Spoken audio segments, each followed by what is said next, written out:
So thought I'd make a little bit now an extension. Now say your blade is really out of whack when you go to check for its square. Say it's really out of whack, okay? Now you're really out of whack on here, your blade and its detent, even with its wibble and wobble, locked in at 0, isn't coming in square. What you're going to do is you're going to leave your square on. You're going to undo these screws again. These screws here again. You're going to take a clamp, okay? You're going to clamp your straight edge to your fence. You're going to hold this tight to that, and you're going to adjust the left side of your fence till your square is square to the blade. Then you're going to bolt this side down. Then you're going to ensure, the same way as before in the other video, that this is coming in. There's no less than a 1 thou difference coming in, and you can tighten those back down. And that's how you're going to straighten your fence to your blade, okay? Now, as for setting your bevel, you're going to need one of these puppies. You're going to take the rule out and set that puppy down, and you're going to slide your miter saw over until it's at its 45 and making good contact on that blade. See, look at that. 0 clearance. Then you're going to come up here and verify that you're on your 45. If you're not on your 45 with your line, then you're going to do this screw, line it up with your 45, screw it, and then you lock it in. You lock her in. Okay? With all miter saws, don't trust detents. Never trust detents because they wear out. Detents wear out. Always use lock, and that's why I like about the Metabo. The locks are always up here in front. Once you get that to your 45, when you run it back to your 0, it will land on its 0 perfectly square, up and down. So I'm going to line her back up onto her 0 here. And there she is. She's on her 0.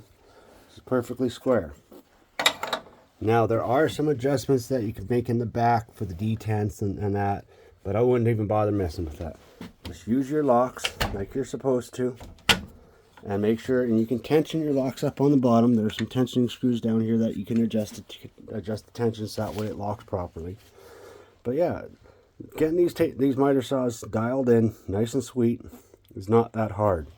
There are some people that even cut it here, so that way both pieces can move independently. But I didn't have to do that with mine. I'm able to actually just flex mine in with hand and tighten it down, and she's dang good. But worst case scenario, if this is warped and you can't get it machined, just cut it back here and drill a small little tiny hole and just tap her in. But nope, pretty easy to do.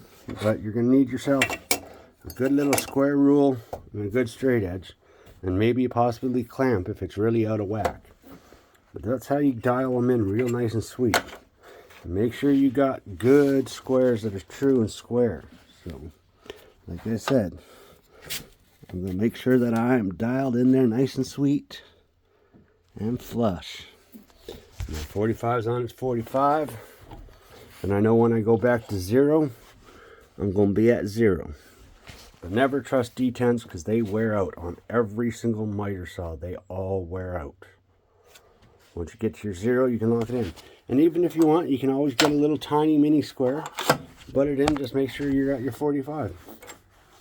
But you should be able to see your gauge and read your gauge and know where it's sitting at all times.